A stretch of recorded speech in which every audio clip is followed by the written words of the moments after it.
you think Akasa Air and your own role as a CEO fits the bill? Have you been a disruptor in the space?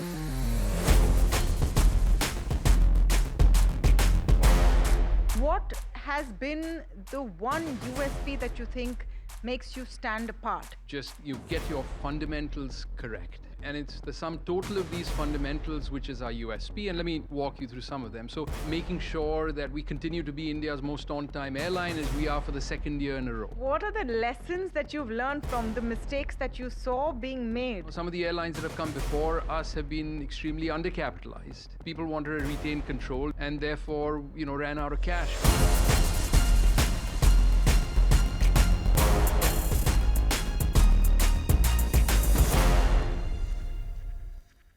On today's episode of The Disruptors, we are talking about the newest and youngest airline in India.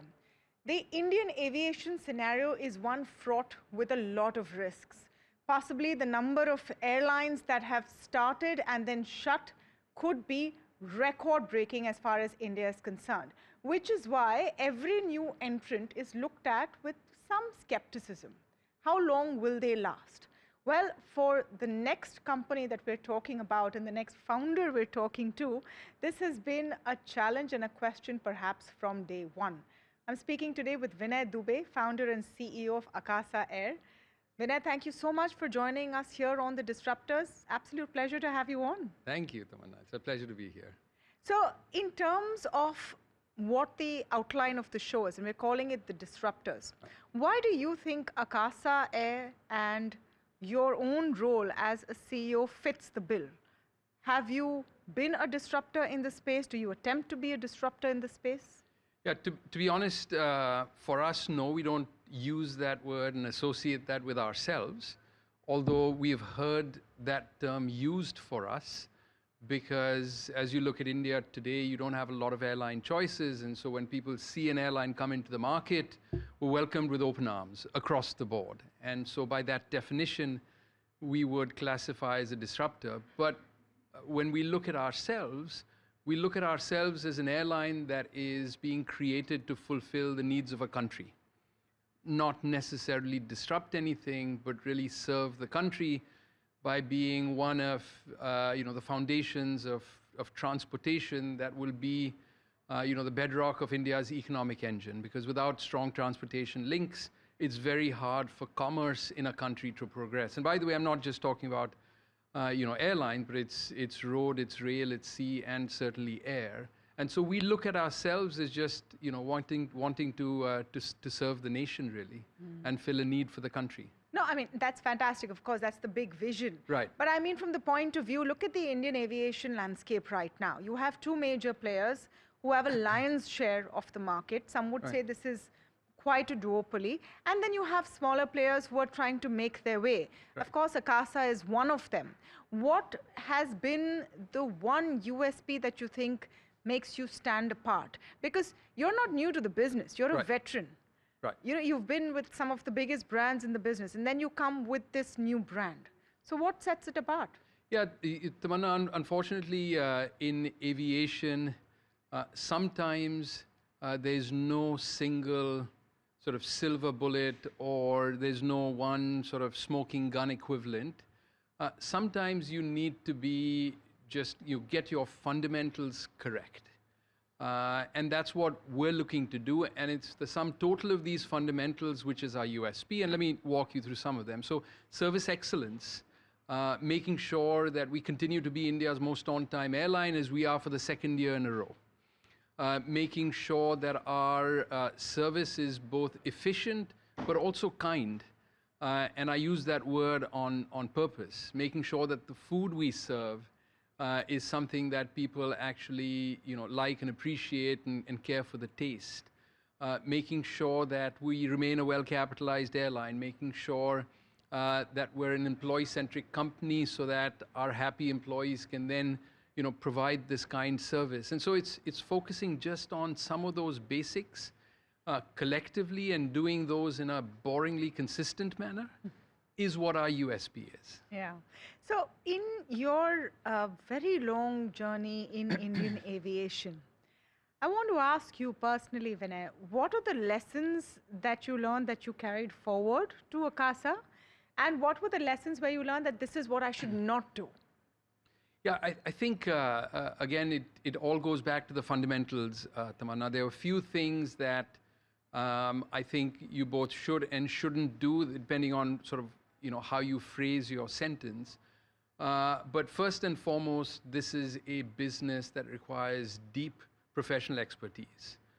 So it was incumbent on us to put together an empowered management team of aviation professionals and empower them to actually do what professionals have been trained to do. That was something that we, had to have done. Some of the things both that we had to do and some of the things that airlines have got wrong is they've been, either undercapitalized or not sufficiently capitalized, which is something that, we swore that would never happen to us, and so Akasa remains today a well-capitalized airline. It was very important for us to have a highly competitive cost structure. It was very important for us to build a platform of world-class safety. That's just non-negotiable. And for us, it was deeply personal to have an employee-centric company. Just be good to our employees, because if we want them to be kind, if we want them to focus on our consumers, then we have to provide a sort of a hassle-free, employee-centric environment for them to work on. So these are some of the fundamentals that we have learned of either what you should or shouldn't do, like I said, depending on how you phrase it, that we've applied to Akasa. No, so these are the should-do bits. Yeah. What are the lessons that you've learned from the mistakes that you saw being made with the airlines that have come before you? Yeah, I think some of these, some of the airlines that have come before us have been extremely undercapitalized. They the just people run that, out of cash. That's right. The people wanted to retain control, didn't want to dilute their stake, and therefore, ran out of cash because they didn't want to restructure their balance sheet. Or their cost structure was uncompetitive. So like I said, these are both what you should do, but what you should do is sort of lessons learned from others who have not done it, or lessons learned from people that have done it and are thriving. And I think that's beginning to happen more and more across the industry as well. That realization has come in that you need professionals to come and run to survive in an aviation business. Correct. Having said that, it's not been long, barely, I think, two and a half years for Akasa off the ground, but a market share of sub 5%. What is the driving force? Is the driving force to take on the number one player, the number two player, or just inch up slow and steady? I'm just wondering that how do you think every day about the future of your business, of your airline? Yeah, I can tell you it's not the former. So we don't really think about our competitors. I think this is a complex business where if you're focused on your airline, your offering to consumers, the way you treat your employees, that's plenty, because we have both the sort of the luxury and the benefit and the responsibility of operating in India, which means that there is this insatiable growth in demand that's ahead of us, right? So we're operating in a country where you don't have to worry about where the next passenger is coming from. The next passenger is going to be there and going to be there for the next 30 to 50 years, and that's linked to India's economic engine. What we have to focus on is how do we win that consumer every single day. We have to focus on making sure we remain India's most on-time airline. We have to focus on ensuring that we offer sort of a kind and considerate and empathetic consumer experience. We have to make sure that we have the lowest attrition rate in the industry by focusing on our employees and creating an employee-centric company. And the thought is that's what drives us, and that's what we're focused on. We're not really focused on on what the others are doing. Except if there's, we come across a bright idea that we think we ought to copy, in which case we copy shamelessly. Have you come across any such idea? I think in plenty. The last 2 years? I think plenty. The foundation of our airline is built on, great ideas from our competitors here in India and other parts of the world. Name one. The focus on the cost structure, for example. The focus on on-time performance and reliability. As another, the fact that you need to have a long and firm order book to ensure that you've got growth and you can scale. So plenty. I think we respect our competition, and there's no shame in really copying the good things that they've done. You know, two things I find interesting in what you've said so far, Vinay. One is to unabashedly say that, yes, if something is working and my competitor is doing it, I have no qualms in picking it up. And the second is the use of the word kind in a for-profit commercial organization. That's not usually a word that you see in the vision document. You see success, you see, excellence, etc., etc. You don't usually see kind. What do you mean by kind at a time when the average Indian flyer is perhaps not really getting any focus on customer service? Yeah, so I'll talk about our airline. I cannot talk about the experience that the Indian flyer has on other airlines. And by the way, we're trying to make sure we do this 100% of the time, but it's not that we get it right 100% of the time at all. But the word kindness for us is extremely important. I think people travel for a variety of reasons that are all very personal for them and very important for them. And we want to make sure that through their journey and the time that they spent with Akasa, it is hassle-free. And by being kind, it's an easy way to make sure that they get to focus on the purpose of their journey versus the journey itself. And I'll tell you, the word kindness needs to soak into everything that we as human beings do in every sort of walk of life. And so we tell our people that we hope you can be both efficient and kind, but on that rare occasion that you have to choose between efficiently and kindness, please choose kindness, because we want people to walk away with that sort of hassle-free, and the sense of comfort, where they can focus on the purpose of their journey versus the journey itself. So it's very important for us. You talked about kindness in the context of employees as well, and this is something that I wanted your view on, because of late, something that has dominated the headlines and industry-wise is unrest, unhappiness from pilots, from crew, and in some airlines, there might be different contexts, of course, cultural clashes, etc. But more and more, when we go out and our reporters go out and speak to people in the aviation industry, people who have worked in the aviation industry, the overwhelming sense is that they feel they're being treated badly and they don't have a way out. I'm talking about employees right now. I'll come to passengers in just a bit. How important does that become? Because I know a couple of years ago, you yourself were in the middle of this whole fight about keeping people on who wanted to leave, notice period, etc. All of that had blown up. How do you manage something like that? Yeah, Tamanna, I will say in context, we have one of the lowest attrition rates in the industry, first and foremost, which we're extremely proud of. We're also proud that we're running this airline not based on one or two or 5 or 20 leaders, but the only way we run our airline is because we've got about 4,500 dedicated and committed employees, and the least we can do is is create an environment that that is meaningful, create an environment where their careers progress. So it's very important for us, and it's very important for us because that's the only way we can be successful. And so how do we go about it?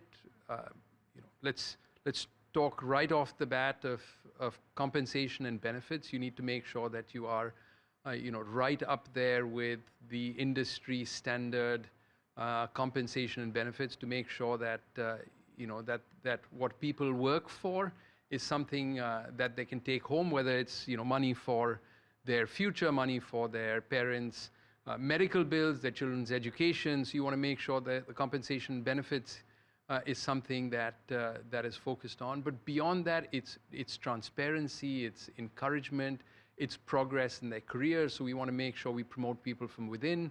We've got this amazing pool of talent across, every level within the organization. Having said that, and I just want to go back to this whole thing about, and I know it was a temporary situation you faced when the matter reached court on notice period, between employees and the airline. How do you think it resolved, and what was the lesson learned from that in hindsight? Because there's also the context, of course, was pandemic, shortage of staff, etc., and suddenly airlines coming back and wanting to scale up. But what was the big one takeaway from there for you? Tamanna, this was maybe a year and a half ago, and it was a 60-day period. Honestly, I don't have a takeaway. The takeaway was, has been before that, during that, after that, was to continue to build an employee-centric company.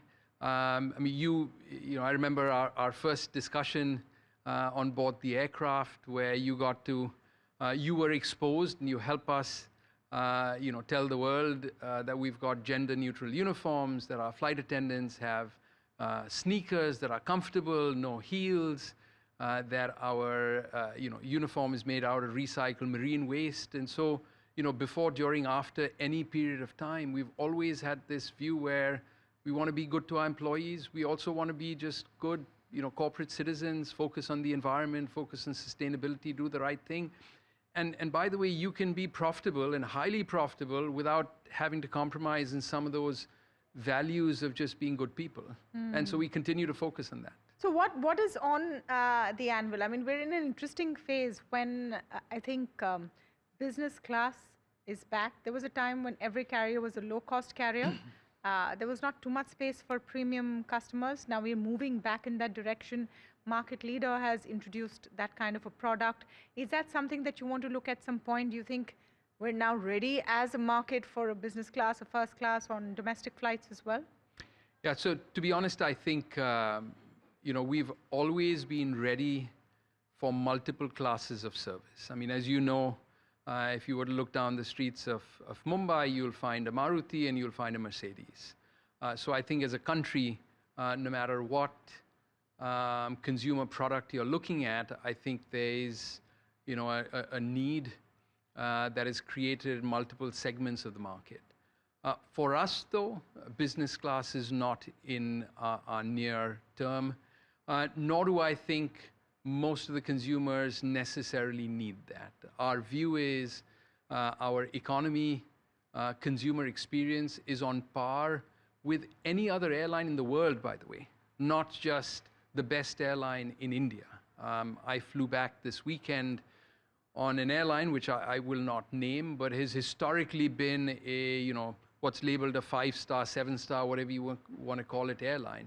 And domestic or international? International. Okay. International, one of the, known for their service. And I will tell you that, and I know I'm slightly biased, Tamanna, but I'm trying not to be, but I would rather fly our airline than their airline, honestly. Why is that? What's the one thing that you thought was because better? I think our people that we have here on our airline are nicer, they're kinder, they're more efficient. I think the food that we serve is better, and it's nicer for my palate. I think our aircraft are newer. I think our seats are more comfortable. So almost on any dimension, I would prefer to travel our airline. So sometimes we're given a bad rap by being pigeonholed into a low-cost carrier or something else. But I would say our experience on Akasa is as good as any, and the finest in the world.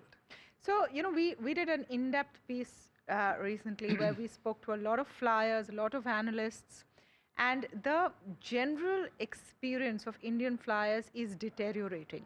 As more and more Indians are flying more flights, the conditions are getting more cramped, the experience from the airport into the flight, moving out is coming down, and the focus on the flyer is also coming down because it's no longer a luxury, so to speak. More and more people are flying and can afford to fly. Do you think that is one big mistake which is being made in the industry? So again, I cannot talk about what others are doing. You're surely seeing what your competitors are doing. But I'm seeing what they're doing, but I focused on what we're doing. You can't walk around with blinders. And by the way, I do travel on our competitors from time to time. It's a necessity for places that we don't serve, and so I get to sample the quality of their service as well. But I don't comment on it, I focus and comment on Akasa service, and I'll tell you everything that we're doing, Tamanna, is to create service excellence on Akasa. So I'll tell you, our focus is not diminishing. Our focus is very much on the consumer, whether it's the first-time flyer or the frequent flyer. Our focus is on the consumer, making sure we provide as best as we can a hyper-personalized service. And so there's a lot of emphasis at Akasa on data and analytics. So we understand our consumer, we understand how often they fly, where they fly at a name level, right? And then over time be able to offer them a very personalized experience based on their travel habits. And so everything we do at Akasa is to make sure that we have the highest standards of service across the world, actually. So what next? What is, going into 2025, what is the big goal for the airline, for yourself personally? I'm sorry I'm being a bit of a bore here, but to be honest, there is no sort of big flashy thing that we're doing. It is continue to be boringly focused on the fundamentals, on service excellence, on cost leadership, and employee centricity, world-class service. These are the things that we are focused on, day in and day out. I think you will see us expand internationally. We've already set records here as being the only airline in India that is launched international service in less than 5 years. We did it in, I think, 18, 20 months. So I think you'll see a lot of international expansion. You see domestic expansion. We carried our 5,000th pet, and so we'll continue to carry happy pets. Tell me why you wanted to do that, and is there such a huge demand for it, to have pets on board? 5,000 is not a huge number. Yeah. So clearly there's not this, and by the way, we've carried over 13 million consumers, 13 million, we hope, happy customers. So 5,000 versus 13 million gives you the sense that no, it's not something that is massive. But again, there's some things that don't take much. Like it doesn't take much to smile, doesn't take much to be kind. It doesn't take that much to be able to offer a service for those that love their pets. And so we're doing it. Yeah. And we're doing it happily, and hopefully we're doing it to fulfill the needs of some people. But, in terms of what's coming in 2025, I'd say hopefully we will continue to build our brand. We'll continue to grow. We grew at triple digits last year.